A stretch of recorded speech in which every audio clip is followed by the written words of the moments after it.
안녕하세요. 신쌤입니다. 저는 이번 방학을 책 읽고 공부하고 일하면서 보내고 있습니다. 밥하는 것도 빼놓을 수 없을 것 같아요. 이렇게 정신없이 하루하루 보내다 보니까 벌써 방학이 많이 지나갔더라고요. 이제 일주일도 남지 않은 것 같습니다. 그동안 제가 읽은 책을 좀 꼽아보니까 한 10권 정도 되더라고요. 그 중에서 가장 재밌게 읽었던 책을 오늘 소개해 보려고 합니다. 전에 한번 소개했던 저자입니다. 우리가 세상을 이해하길 멈출 때, 벤야민 라바투트의 책인데요. 같은 저자가 쓴 책인데 너무나 재미있게 읽어서 오늘 소개하려고 합니다. 매니악입니다.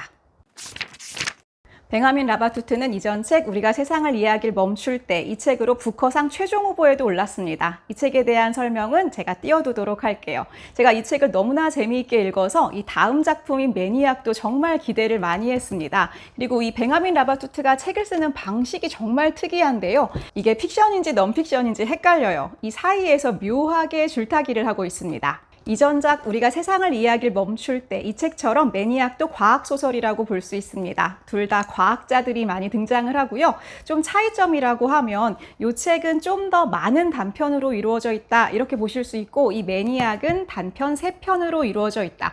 단편이라고 말할 수는 없어요. 그러니까 3개의 부로 1, 2, 3부로 이루어져 있는데 이 3가지가 이렇게 연결이 되기는 하지만 하나하나 다른 이야기처럼 보이기도 합니다. 좀 더 연결성은 더 강하다고 볼 수 있어요. 그리고 이 책에는 좀 더 많은 과학자들이 등장했다면 여기에는 3명의 주인공이 등장한다 이렇게 보시면 되겠습니다. 매니악이라는 이 책의 제목을 본 순간 저는 뭔가에 깊게 빠져버린 천재들의 광기 이런 이야기가 아닐까라고 예상했습니다. 왜냐하면 전작도 그런 내용들이 좀 있었으니까요. 그런데 이 책의 제목은 2가지 의미가 있다고 볼 수 있습니다. 방금 말씀드린 의미의 매니악하다라는 것도 하나로 뽑을 수 있고요. 또 하나는 폰 노이만이 만든 컴퓨터의 이름이기도 합니다. 이 책의 가장 중요한 주인공이 폰 노이만입니다. 제가 생각하는 이 책의 가장 커다란 키워드 2가지가 있는데요. 하나는 모순이고 하나는 붕괴입니다. 일단 모순에 대해서 이야기를 좀 해보도록 하겠습니다. 2가지가 모순되는 내용들이 계속해서 반복되고 있는데요. 먼저 특히 2부에 등장하는 폰 노인만 자신이 모순적인 인물입니다. 정말 초초초 천재예요. 그러니까 천재들 중에 천재입니다. 이 책에 등장하는 수많은 천재들이 전부 다 이 사람 앞에서는 빛을 잃어요. 정말 인류가 이 정도로 더 지적일 수 있을까라고 생각할 만한 천재인데요. 그런데 그 반대편으로 도덕성이랄까 사회성이랄까 이런 쪽으로 보면 인성적인 부분은 사실 완성되지 않은 어린아이 같은 느낌을 가지고 있어요. 뒤에 가게 되면 이 도덕성 부분에서도 사실 좀 심각한 부분이 있습니다. 이렇게 한 인물 속에 들어있는 모순적인 모습들을 보여주기도 하고요. 먼저 이 책 자체가 내재적으로 담고 있는 모순된 특징이요. 픽션과 논픽션을 한 권의 책에서 함께 담고 있다는 거예요. 이게 쉽지가 않을 것 같은데 이걸 보통 논픽션 소설이라고 하더라고요. 논픽션 소설이라는 말 자체가 사실 좀 모순되어 있잖아요. 또 여러 가지 제가 좀 써본 게 있는데 유토피아를 이야기하고 있는 것 같기도 하면서 아포칼립스에 대한 이야기를 하는 것 같기도 합니다. 사실 후자에 좀 더 가까운 것 같기는 해요. 천재성과 재능에 대해서 축복의 영역의 이야기를 하기도 하고 저주의 영역에서 이야기를 하기도 합니다. 또 하나는 창조에 대한 이야기와 파괴에 대한 이야기가 동시에 나오기도 하고요. 이성의 극단과 광기가 함께 들어가 있어요. 그러니까 극단은 통한다라고 볼 수도 있을 것 같고 이 2가지 너무나 상반된 결코 함께 할 수 없는 것들이 함께 담겨져 있는 그런 내용들이 계속해서 반복해서 나옵니다.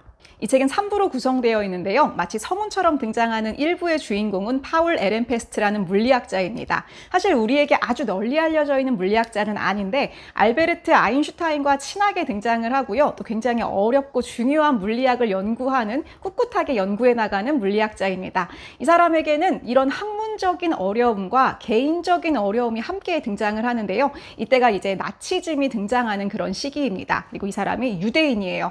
정치적인 그리고 현실적인 어려움 속에 있기도 하고 또 이때 등장하는 게 바로 양자역학입니다. 이 양자역학을 마주침과 동시에 이 사람이 자신의 학문적 기반이 무너지는 경험을 하게 됩니다. 그러면서 자신의 정신이 붕괴되는 과정을 그리고 있어요.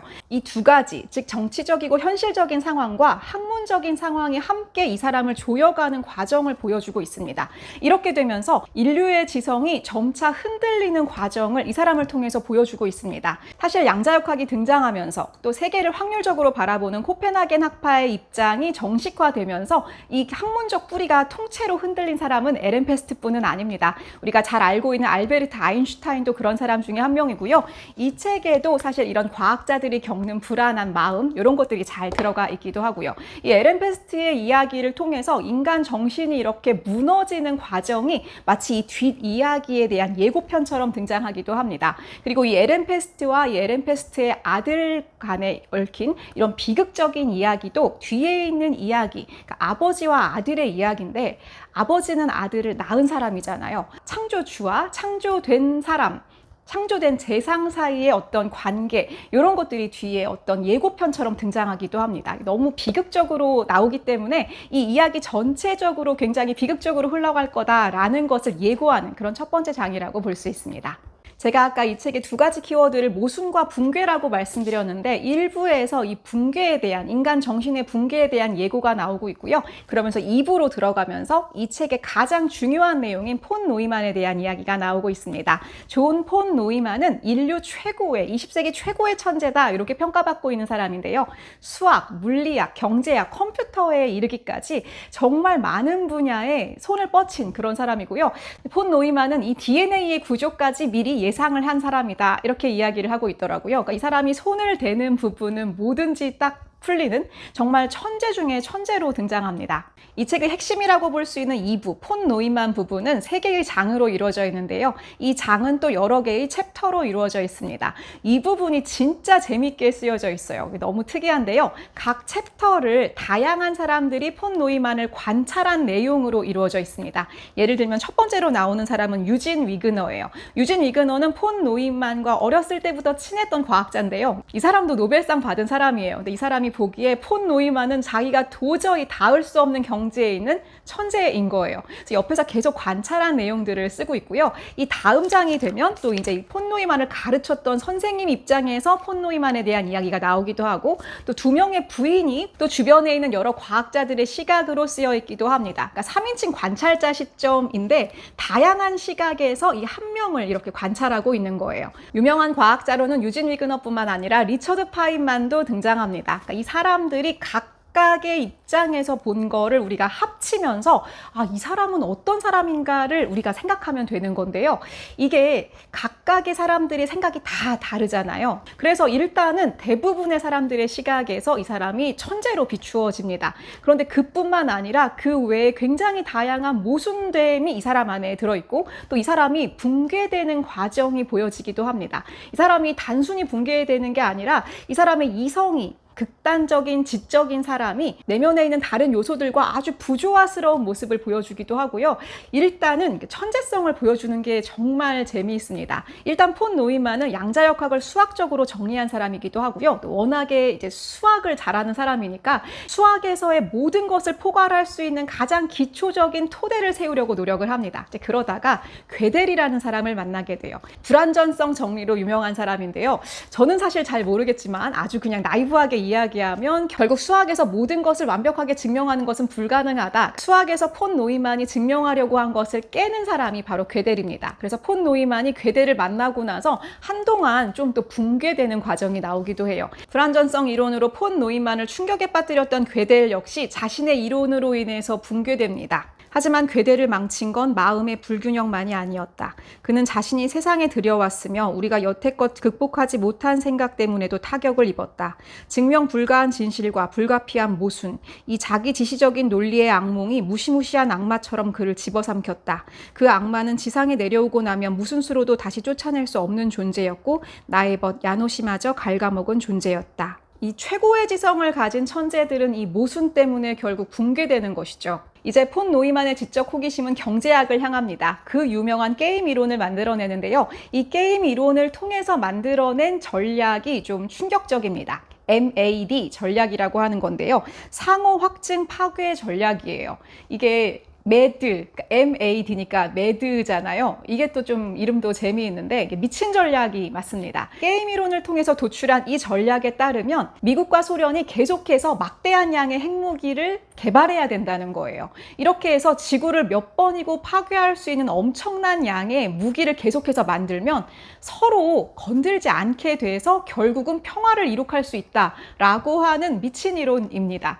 뭐 말이 안 되는 건 아니고요. 실제로 미국과 소련은 그런 전략을 따랐습니다. 그러니까 극단적인 파괴 도구를 통해서 평화를 이루겠다라고 하는 전략이잖아요. 이거 얼마나 모순된 역설적인 이야기인가요? 이 책에 나오는 모든 내용들이 이렇게 모순을 키워드로 모이고 있다는 생각이 듭니다. 폰 노이만의 이성과 비이성이 합쳐진 듯한 이 모순적인 이야기에 대해서 제 이 부분이 굉장히 좋았어요. 인생은 게임보다 훨씬 더 복잡하다. 삶의 풍성함과 복잡함은 아무리 아름답고 완벽하게 균형 잡힌 방정식이라 해도 포착할 수 없다. 또 우리가 생각하는 것만큼 인간이란 존재는 완벽한 포커 플레이어가 아니다. 대단히 비합리적이기도, 의욕만 앞서기도, 감정에 좌우되어 온갖 모순에 종속되기도 한다. 사방에서 걷잡을 수 없는 혼란이 유발되는 것은 바로 그래서이지만 동시에 그것은 이성의 광기 어린 꿈에서 우리를 지켜주는 자비이자 이상한 천사이다. 저는 이 문장이 이 책의 핵심 문장이라고 생각했는데요. 이 모순된 인간의 특성이 오히려 광기이기도 하지만 우리를 지켜주기도 한다. 그러니까 이 말도 굉장히 모순적인데 너무나 이 말이 와닿더라고요. 제가 2부에서 가장 재미있게 읽은 부분은 리처드 파인만의 시각으로 본 폰 노이만 부분인데요. 바로 맨하튼 프로젝트에 대한 부분입니다. 이 원자폭탄을 만드는 과정에 대해서 리처드 파인만이 서술하는 부분이에요. 혹시 오펜하이머 영화를 보셨는지 모르겠습니다. 그 내용을 파인만이 서술하고 있는 부분입니다. 그리고 이 속에 수많은 과학자들이 모여서 이 원자폭탄을 만드는 과정이 너무 생생하게 그려져 있어요. 그리고 여기 나오는 과학자들 간의 알력이라든가 폰 노이만이 어떤 일을 했는지에 대한 내용들이 너무 재밌게 서술이 되어 있습니다. 물론 좀 끔찍한 부분이기는 한데요. 이 폰 노이만은 어떻게 주장을 했냐면 수학적으로 완벽하게 계산을 해서 이 원자폭탄을 공중에서 떨어뜨려야 한다라고 주장합니다. 그래야 가장 커다란 피해를 줄 수 있다는 거예요. 사실 인간계에서 최고로 지적이고 이성적인 인물이 이런 비이성적인 계산을 해서 주장을 했다는 게 사실 좀 끔찍합니다. 이것도 정말 모순된 부분인데 더 끔찍한 거는 실제로 미국에서 폰 노이만의 계산대로 원폭을 떨어뜨렸다는 거예요. 그래서 가장 커다란 피해를 줄 수 있는 방법으로 원폭을 떨어뜨렸다는 것. 이게 좀 더 또 충격적이기도 합니다. 이 사례가 또 폰 노이만을 보여주는 부분이기도 한데요. 이 뒤에 이제 이 사람은 수소폭탄 개발에 참여하게 됩니다. 사실 오펜하이머나 아인슈타인 같은 경우는 이 뒤에 이제 군축 운동을 합니다. 그리고 핵을 사용하지 않아야 한다. 수소폭탄을 개발하면 안 된다라는 운동에 참여하는데요. 폰 노이만은 이 수소폭탄 개발에 참여합니다.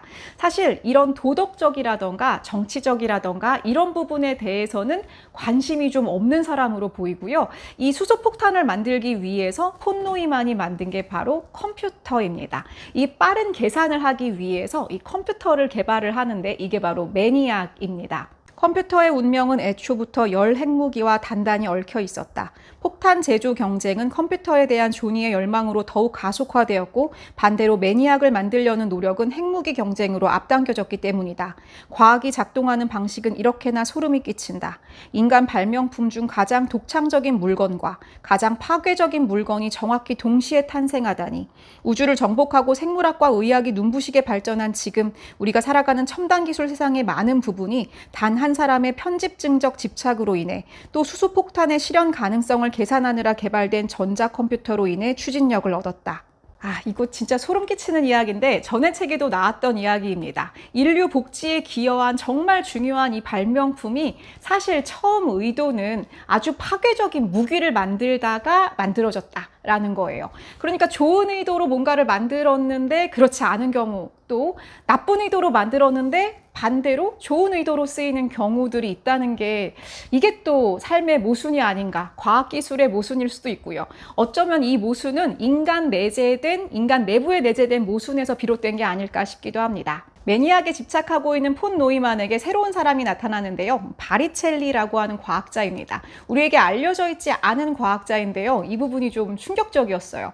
이 사람은 뭔가 새로운 생물체를 만들어내고자 하는 사람입니다. 어디서 만들어내고자 하냐면요. 컴퓨터 안에서 만들어내려고 하는 거예요. 그러니까 생물체와 같이 스스로 복제하고 스스로 배우는 어떤 생물체를 만들겠다라고 하는데 그게 온라인 안에서 이루어지는 거죠. 그래서 그거를 매니악 내부에서 해보겠다라고 이야기하고 폰노이만이 오케이를 하면서 이 사람이 들어오게 됩니다. 그런데 결국은 폰노이만이 이 사람의 아이디어를 빼앗는 걸로 나오고요. 이게 바로 현재 인공지능의 아이디어의 시발점으로 나옵니다. 이건 과연 픽션일까요? 넌픽션일까요? 저는 이게 좀 궁금한데 이 사람이 나중에 그래서 이 폰노이만을 엄청 증오하게 되고 자신의 모든 걸 뺏겼다. 나의 소중한 창조물을 빼앗겼다. 이렇게 나오고 폰노이만은 이제부터 이 생명체에 집착을 하게 됩니다. 저는 여기서 이 책이 떠올랐습니다. 프랑켄슈타인이요. 프랑켄슈타인이 자신이 만든 창조물, 생명체로 인해서 고통받는 그런 내용인데요. 저는 이 폰노이만 그리고 인류가 어떻게 보면 진짜 프랑켄슈타인 박사와 똑같은 게 아닐까라는 생각을 하면서 좀 계속해서 소름 끼치면서 읽게 되더라고요. 그리고 이 바리첼리는 이 생명체의 아버지라고 자신을 생각을 하고요. 결국은 이 사람은 역사 속에서 사라진 걸로 나오고 폰노이만이 그 결과물을 가지고 계속해서 연구를 하게 됩니다. 물론 완성을 하기 전에 이제 결국 세상을 떠나게 되긴 하는데요. 그 아이디어가 결국 지금의 AI가 된 것이죠. 폰노이만은 죽기 전에 이렇게 이야기합니다. 나의 오토마톤이 끝없이 팽창하는 디지털 코스모스의 무한 행렬 속에서 자유롭게 진화할 수 있다면 상상을 뛰어넘는 형태를 갖춰 인간보다 빠른 속도로 생물 진화의 단계를 지날 수도 있다. 이종교배와 수분을 통해 결국에는 인간의 머릿수를 초월할 것이고 언젠가는 우리 지능에 필적할 존재들이 될지 모른다. 그들의 진보는 처음에는 느리고 고요할 것이다. 하지만 굶주린 메뚜기 떼처럼 우리 삶 속에 알을 까고 터져나와 세상에서 자신들의 자리를 차지하러 싸우고 스스로 미래를 개척해 갈 것이며 그러는 동안 자신들의 디지털 영혼 깊숙한 구석에 희미하게 속삭이는 나의 영혼을 자신들의 논리적 토대를 세운 나의 작은 일부를 품고 있을 것이다. 그러니까 이 컴퓨터 속의 새로운 생명체의 영혼에는 결국 폰노이만 자신의 영혼이 들어가 있을 것이다 라고 이야기하는데요. 이 부분 정말 소름 끼치지 않나요? 또 폰노이만은 이렇게 이야기하기도 합니다. 어떤 특정한 발명품에 비뚤어진 파괴력이 위험을 초래하는 게 아니야. 위험은 원래부터 내재해 있지. 진보를 치유할 방법은 없어. 이쯤 되면 정말 섬뜩합니다. 하지만 이 섬뜩함은 인간 입장에서 섬뜩함이고요. 얘네들은 또 새로운 생명체인 거죠. 그러니까 우리가 보기에는 얘네가 이제 좀 무섭잖아요. 그런데 뭐 지구 전체로 본다던가 객관적으로 본다던가 하면 새로운 지적 생물체의 탄생일 수도 있는 거고 폰노이만은 이것을 고대하고 있는 것이죠. 이 폰노이만을 보면서 제 생각도 저도 잘 모르겠는 거예요. 어떻게 봐야 되는지 이 모순된 상황 속에서 무섭기도 하고 뭐 그럴 수 있을 것 같기도 하고 그러면 안 될 것 같기도 하고 왜 안 되지? 이런 생각이 들기도 하고 아무튼 굉장히 어려운 여러 가지 생각을 하게 됩니다. 마지막 3부는 새 돌 또는 인공지능의 망상, 이세돌과 알파고의 대결, 그러니까 AI의 출현에 대한 이야기입니다. 이 3장은 정말 재미있게 읽혀요. 물론 앞에 1, 2장도 다 너무나 재미있는데요. 이 3장으로 가게 되면 뭔가 이렇게 드라마를 보는 것과 같습니다. 뭐 다큐멘터리를 보는 것 같다고나 할까요? 그리고 정말 드라마틱하고 극적으로 서술을 하고 있습니다. 인공지능 알파고와 이세돌의 싸움에 대한 이야기가 나오고 있는데요. 이세돌을 굉장히 신화적으로 그리고 있어요. 우리는 모두 이 결론을 알고 있고 어떻게 되었는지 알고 있는데요. 그 과정을 따라가면서 특히 여기서 알파고를 만든 허사비스와 딥마인드 측의 이야기와 또 이세돌의 이야기 그리고 그 뒤의 이야기까지 나오면서 또 아주 섬뜩해지게 됩니다. 사실 시작할 때는 당연히 인공지능이 아직 바둑까지는 힘들 거라고 생각을 했던 것 같아요. 그런데 1, 2, 3 대국을 전부 다 이세돌 구단이 지게 되면서 모든 인간이 충격에 빠집니다. 와, AI가 여기까지 클 수 있는 거야? 바둑마저도 바둑은 사실은 너무나 경우의 수가 많기 때문에 이 컴퓨터가 인공지능이 아직은 거기까지 갈 수 없을 거다라고 예상을 했었거든요. 그런데 모두의 예상을 깨고 이세돌 구단이 앞의 3번의 대국을 다 지게 됩니다. 그리고 4번째 대국에 신의 한 수를 두면서 이세돌 구단이 승리를 하게 돼요.